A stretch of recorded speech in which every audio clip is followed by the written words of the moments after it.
Il y a des liens qu'on voudrait préserver à tout prix, des relations qu'on tente de réparer encore et encore, jusqu'à ce que quelque chose en nous comprenne que ce n'est plus possible. Et c'est souvent à ce moment-là qu'un autre type d'amour peut commencer à émerger, un amour inconditionnel, celui qui ne cherche pas à retenir ni à sauver, mais qui laisse partir tout en restant profondément ancré. Bienvenue sur Astre et Joyaux pour une astrologie utile et introspective. Aujourd'hui, je vous retrouve pour vous parler de la pleine lune en Verseau. Cette pleine lune vient éclairer quelque chose qui avait déjà commencé à émerger lors de la nouvelle lune en Lion, comme un processus intérieur qui se poursuit et qui aujourd'hui arrive à un point de bascule. Tu verras, j'ai choisi pour cette analyse de m'appuyer sur le mythe de Cérès et Perséphone, parce qu'alors ces deux-là tiennent une place vraiment importante dans le thème de la pleine lune. Dans ce thème, Cérès descend dans les entrailles, dans les profondeurs des enfers de la maison 8, sous l'intensité du signe du bélier. Tandis que Perséphone, elle, est en conjonction au soleil en lion. Donc là, il y a vraiment un mouvement absolument fondamental, une mère qui cherche, qui descend dans les entrailles de la terre pour essayer de reconquérir sa fille qui, elle, ne suit pas. Ce tiraillement m'a semblé vraiment incarner avec beaucoup de justesse ce que cette pleine lune vient toucher en nous. Attention, je ne vais pas développer ici leur mythe parce que je vous prépare une série d'épisodes pour la saison du Scorpion autour de Pluton et l'un de ces épisodes sera consacré à ce mythe en particulier, à ce triangle très complexe entre Cérès, Perséphone et Pluton. Avant de passer à l'analyse, je voudrais vraiment prendre quelques instants pour vous remercier chaleureusement. Merci beaucoup à celles et ceux parmi vous qui ont utilisé la nouvelle fonction Booster sur YouTube. Ça m'a fait hyper plaisir. Déjà, avant la semaine dernière, je ne connaissais même pas ce truc. Et en plus, ça m'a énormément touchée de voir que certains parmi vous vraiment mettaient de l'énergie pour tenter de m'aider à faire connaître ma chaîne. Merci infiniment. Et puis évidemment, plus largement, merci à toutes celles et ceux qui sont là chaque semaine, qui soutiennent mon travail, parce que je vous assure que vous m'envoyez énormément d'énergie et énormément de force. Merci à vous. C'est parti, on passe à l'analyse de la pleine lune en Verseau.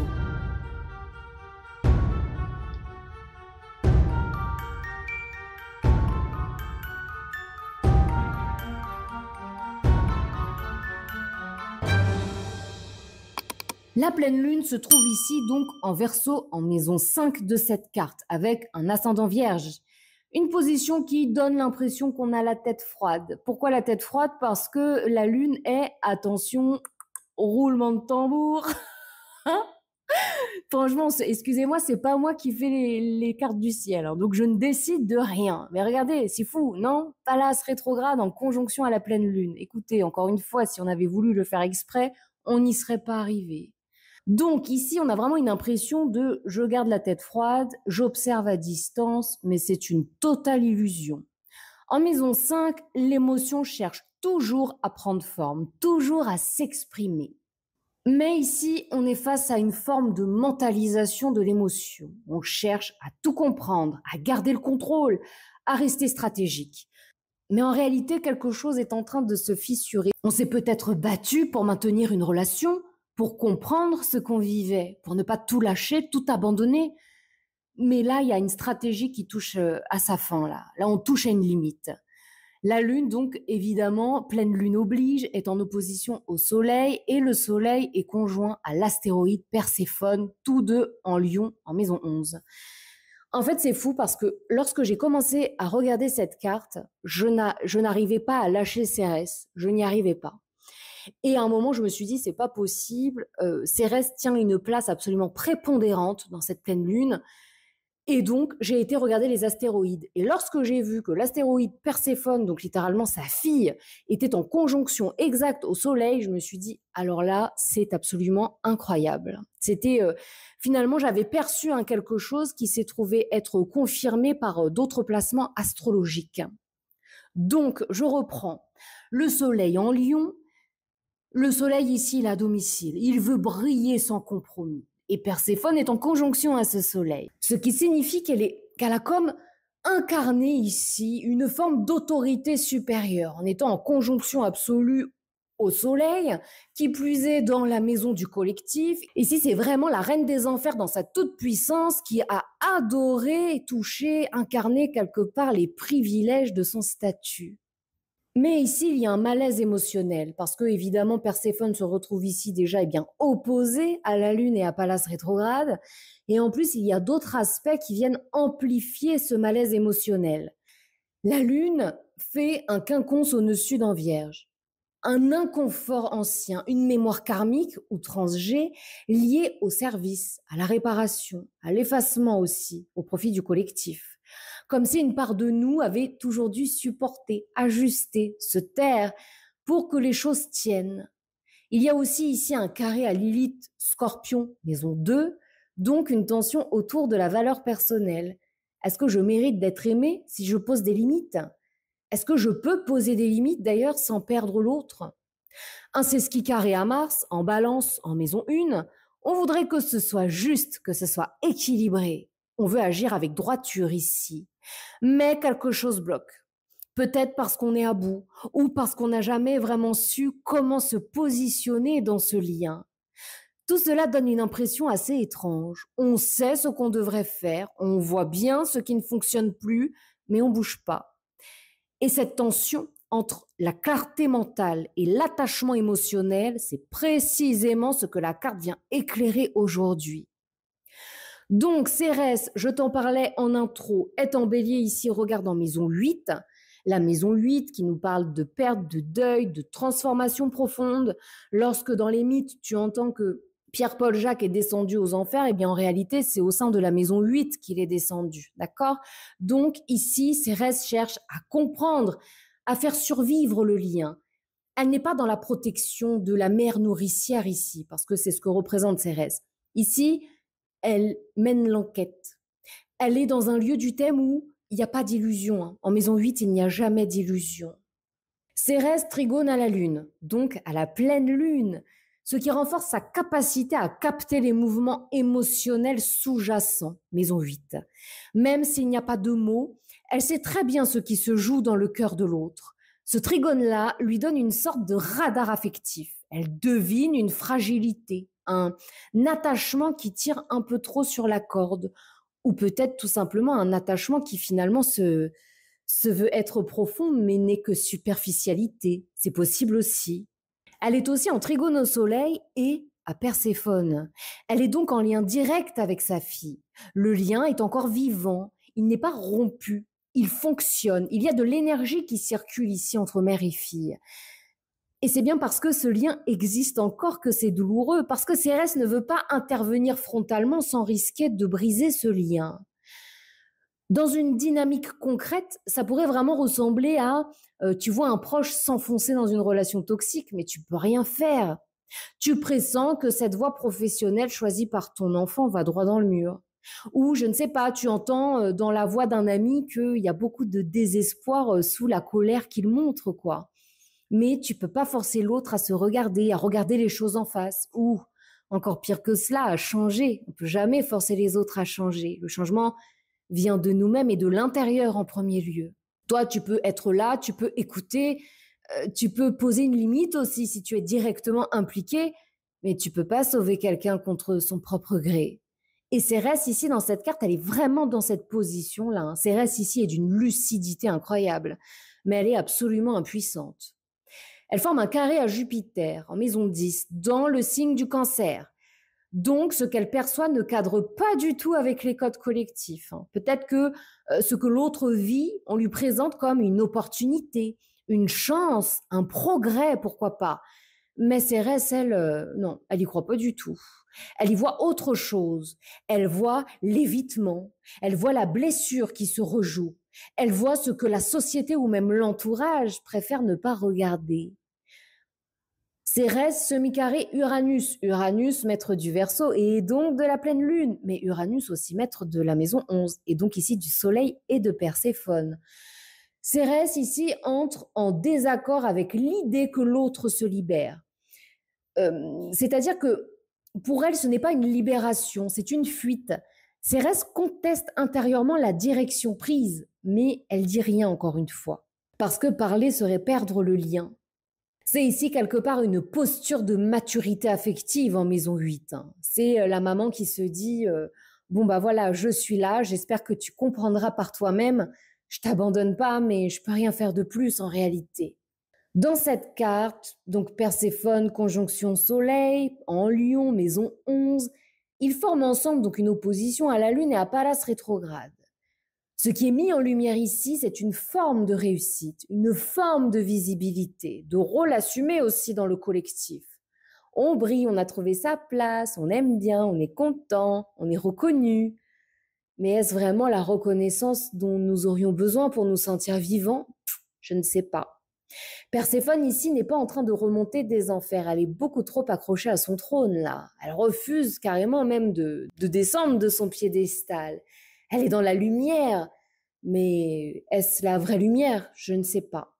Quelque part, en étant opposée à la pleine lune, elle est comme coupée de sa mémoire émotionnelle, de ce qu'elle aurait pu ressentir si elle était connectée réellement à ses émotions et pas seulement connectée au paraître. Mais il y a toujours une raison à tout. Donc peut-être que c'est parce que ça faisait trop mal, ou peut-être que c'était devenu encombrant pour pouvoir évoluer dans le collectif. C'est possible. Alors elle a choisi quelque part une posture, un rôle, une fonction plutôt, voilà, dans le groupe. Et cette fonction peut être valorisée. La mère parfaite, la thérapeute dévouée, j'en sais rien, l'activiste en maison 11. Sauf que quelque chose ne sonne plus juste intérieurement. Mais on continue à faire comme si, on porte le masque. Uranus, donc qui maîtrise la Lune, lui se trouve en 9, en Gémeaux. Semi-carré à Cérès, donc il colore cette voie lumineuse d'une émancipation mentale. Émancipation Uranus, mental Gémeaux. Mais parfois coupée du réel, hein. On est aussi beaucoup ici en maison 9 dans l'utopisme, dans ce que nous aimerions voir être la réalité. Il y a des idées, des projets, une certaine logique, hein, mais ça ne résonne pas avec le vécu profond, avec la sagesse de celles et ceux qui ont déjà traversé l'épreuve. Et ça, la sagesse ici, c'est Cérès. Donc Soleil et Perséphone, Trigone Cérès. Le lien est toujours ici, je l'ai dit. Mais il forme aussi des carrés à Vesta et Junon en Scorpion en maison 3. Donc là, ça parle de rupture dans la communication intime. En plus, Mercure, maître de la maison 3, est ici en Lion en 11 rétrograde. Donc, on ne parle plus pour dire les choses vraies. Non. Les tensions relationnelles se cristallisent. On évite certains sujets fâcheux. On évite d'aller au fond des choses. On parle de la météo, on parle de Jacotte qui s'est payé les dernières vacances aux Maldives. La chanson. J'en sais rien, tu vois. On ne parle pas des sujets qui fâchent parce qu'on a trop peur de perdre le lien. Ils sont aussi en sesquicarré à Neptune et Saturne, tous deux rétrogrades en maison 7, la maison, et oui, de la relation en bélier. Donc là encore, on retrouve l'idée d'un idéal relationnel qui vacille, d'une illusion de structure, d'une rigidité mentale aussi qui ne tient plus. On continue à avancer comme si tout allait bien, mais c'est bullshit, c'est complètement hypocrite, ça sonne creux. Ce ne sont plus les conversations à cœur ouvert, à ventre ouvert qui nous passionnaient d'antan. Il n'y a plus tout ça. Perséphone ici croit avoir trouvé sa place, elle s'y accroche bec et ongle. Même si elle ne se pose jamais la bonne question, elle risque de rester figée dans un rôle qui n'est pas fait pour elle. Il y a tout de même quelque chose ici de terriblement beau, au-delà de Cérès en maison 8, qui, moi, je trouve est un placement absolument beau, très dur dans un thème de naissance, mais très beau. Il y a ici, regarde, la part de fortune en conjonction exacte au descendant. Il y a ici, on nous propose ici une autre manière d'aimer. On pourrait même passer à côté, et pourtant, regarde, c'est tellement important, c'est en conjonction exacte. En poisson, en plus, dans le signe du lâcher-prise, ce n'est pas rien. La part de fortune, ce n'est pas la joie facile, ni un bonheur béat, parce que c'est en poisson, pas du tout. C'est vraiment une forme d'accomplissement, de réalisation, quand on accepte profondément ce qui est, quand on entre dans une forme de résilience, d'acceptation, et qu'on laisse quelque part la vie suivre son mouvement naturel. Ici, elle est exactement sur le point de rencontre avec l'autre, dans un signe qui ne retient pas. C'est une part de fortune qui n'insiste pas. Elle ouvre les bras à ce qui veut venir s'y lever, tu vois. Elle est en opposition à l'ascendant vierge, qui lui cherche évidemment à comprendre, à réparer, à contrôler, à nettoyer les aspérités, et en opposition au nœud sud, toujours en vierge mais en 12. Donc, avec toute la mémoire de ce qu'on a essayé de régler, de tout ce qu'on a essayé d'ajuster, de sauver, de ce qu'on a porté dans l'ombre à bout de bras, mais on n'y est pas arrivé. Elle forme aussi un trigone à Junon, Junon en Scorpion en maison 3. Un lien, un pacte subsiste, mais il se transforme. Il n'est plus basé sur la fusion ni sur la peur de perdre, mais sur un amour plus vaste, un amour qui laisse être libre, le vrai amour inconditionnel. Je t'aime au-delà de tout, je t'aime au-delà de la forme, et je t'aime même si tu n'es plus dans ma vie. La part de fortune forme aussi un carré au milieu du ciel en Gémeaux. Et oui, avec Mercure rétrograde, je le rappelle donc, ce qu'elle incarne ne s'explique pas. Ce n'est pas un modèle, ce n'est pas une norme, c'est une posture intérieure, un autre rapport au lien. Elle est aussi en biquintile au Soleil et à Perséphone, une invitation subtile à vivre la séparation autrement, sans animosité, sans le vivre comme un abandon non plus. C'est une proposition, continuer à aimer, mais autrement. Peut-être que c'est ça la véritable richesse de cette carte. Aimer sans condition. Pas un amour passif, pas un amour sacrificiel non plus, c'est pas ça. Un amour qui reconnaît que parfois l'autre a besoin de se perdre pour se retrouver.